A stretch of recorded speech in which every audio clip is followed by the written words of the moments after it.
Nous sommes dans les bureaux de la Domicienne en présence de Mélanie Sorini. Bonjour Mélanie. Bonjour. Dites-moi, chargée en communication, c'est pas trop lourd? C'est pas chargé en communication, c'est chargé de mission. Chargée de mission, quelle différence, dites-moi?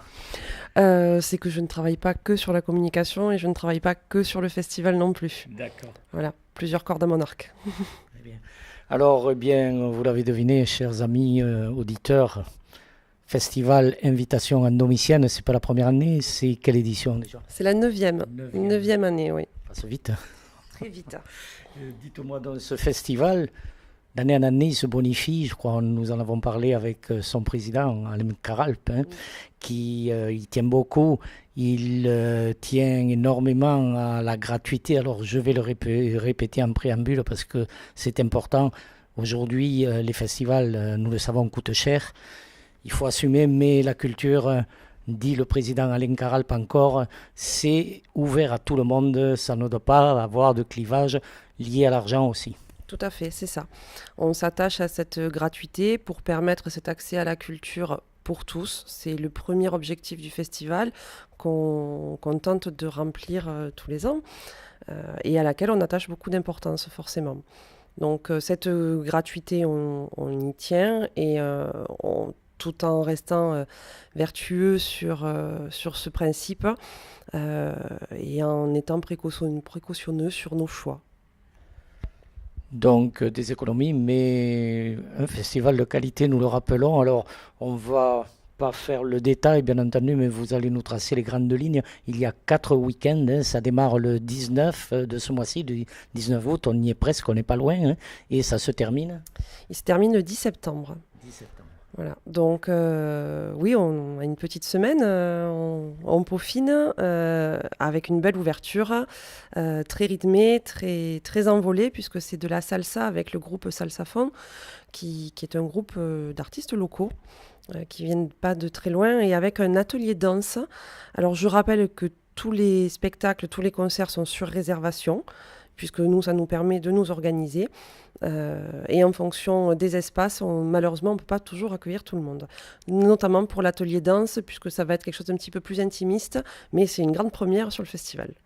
Dans ce festival, rappelons-le pour ceux qui le découvriraient, il se déroule, il y a 13 communes, je crois, hein, dans la Domicienne, hein, c'est ça, je ne me trompe pas? 8 communes. 8 communes, Huit bon, vous voyez, communes. j'avais déjà... Euh, il y en a 8 concerts, un sur chaque commune, plus 3 conférences qui sont itinérantes d'une année sur l'autre.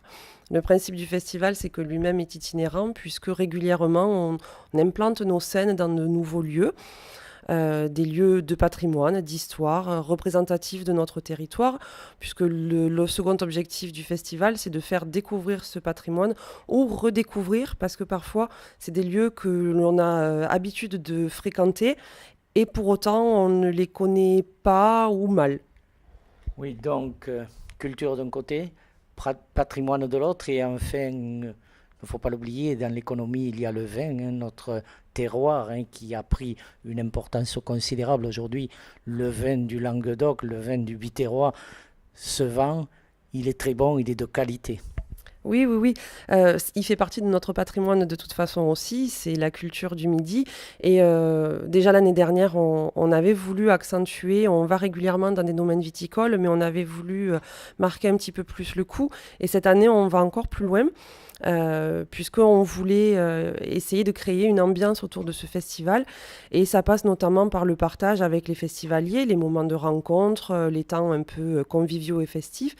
Et sur plusieurs dates cette année, quand on a l'espace, on va proposer des espaces restauration et des bars à vin avec des viticulteurs de notre territoire, locaux, du village qui nous accueillent et qui proposeront à leur vente leur vin au verre ou à la bouteille.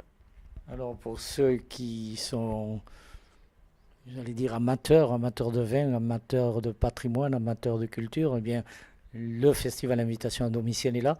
Il suffit bien entendu de téléphoner. Il y a une réservation, il y a un numéro de téléphone. Rappelez-nous-le, pardon, Alors, Mélanie. on peut téléphoner sur la ligne du festival au 06 73 70 32 45 les lundis, mercredis, vendredis, de 10h à 13h. Et sinon, cette année, on peut aussi réserver en ligne, 7 jours sur 7, 24 heures sur 24, sur le site de la communauté de communes, www.ladomitienne.com. On n'arrête pas le progrès, Mélanie, c'est formidable. On va s'y mettre de suite d'ailleurs. Ça fonctionne bien, ça fonctionne bien. Je pense que les gens apprécient de pouvoir réserver au moment même où ils lisent le programme ou s'ils nous entendent, ils peuvent le faire à l'instant. Donc, dans ce programme, rappelons-le, il y a des concerts, vous l'avez dit, il y a des pièces de théâtre, il y a quoi encore? Des conférences? Il y a des conférences, donc concerts, spectacles et conférences, 8 concerts, 3 conférences.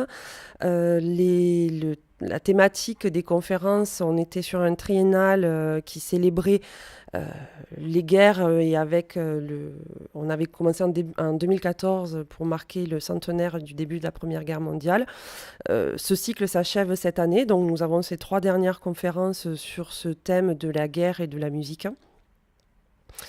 Une première conférence dont le thème sera le ballet des morts, c'est le retour des corps après la Première Guerre mondiale, une conférence sur la guerre d'Espagne, et puis point final de ce cycle, donc la victoire en chantant. Donc voilà, pour les historiens, la guerre d'Espagne aussi, cette guerre civile de 36 à 39, si je ne m'abuse, qui a opposé bien sûr les républicains aux franquistes du général Franco. Il y a 2 ans, je crois, ou 3 ans, était venu chanter Paco Ibáñez, je crois, à l'Espignotte, je me souviens, une très belle rencontre. Alors là aussi, il y a du choix, il y a du plaisir. Alors rapidement, dites-nous quels sont les points d'orgue peut-être les plus prégnants, ceux qui peuvent attirer le plus le public. Alors c'est difficile de faire des choix parce qu'on a vraiment mis beaucoup de cœur à l'ouvrage et on a eu de gros coups de cœur, c'est le cas de le dire. Je vous ai parlé d'ouverture sur la salsa. On a choisi d'avoir une programmation un peu hétéroclite et qui puisse combler tous les spectateurs. Donc on va avoir des rythmes latinos, on va avoir du classique, du lyrique, on va avoir des choses un petit peu plus pop et actuelles. Voilà. Je retiendrai à titre personnel Moxica, le 26 à l'Espignan, qui est un gros coup de cœur pour nous. C'est un groupe ariégeois. C'est une découverte et je pense que ça mérite le déplacement. Je ne ferai pas l'apologie de Woodstock parce que les réservations marchent très bien déjà, donc ils n'ont pas besoin qu'on leur fasse de pub. Du gospel à Cazoul, c'est une première aussi sur le festival. Et puis la clôture qui devrait être un grand moment puisqu'on aura 30 musiciens sur scène avec un orchestre symphonique. Et un soliste sur le marimba de ces journées. Je pense que ça va être une belle expérience aussi. Bien, alors il y en a pour tous les goûts, pour toutes les cultures, pour tous les âges également. Il ne suffit bien sûr de taper, vous l'avez dit, sur Internet, le Festival Invitation Domitienne, vous avez le programme. Et nous, Radio Ciel Bleu, nous allons relayer des informations au fur et à mesure afin que les gens soient informés à temps et en heure de ce qui se passe dans leur week-end. Oui, c'est un appui pour nous. C'est une chance. Le programme est en ligne sur le site internet, sur la page Facebook et vous pouvez aussi le trouver en mairie ou dans les offices de tourisme. Mélanie, merci beaucoup pour ces explications. Alors moi, je vais courir rapidement vers mon ordinateur, je vais vite taper et demain matin, je vais faire des réservations ou même peut-être à n'importe quelle heure. Finalement, sur Internet, on peut faire la réservation quand on veut. Quand vous voulez. Quand vous voulez. Elles sont limitées à 2 adultes, 2 enfants par réservation, mais vous pouvez en faire autant que vous voulez. Superbe. Merci Mélanie. Au revoir. C'est moi qui vous remercie. Au revoir. Au plaisir.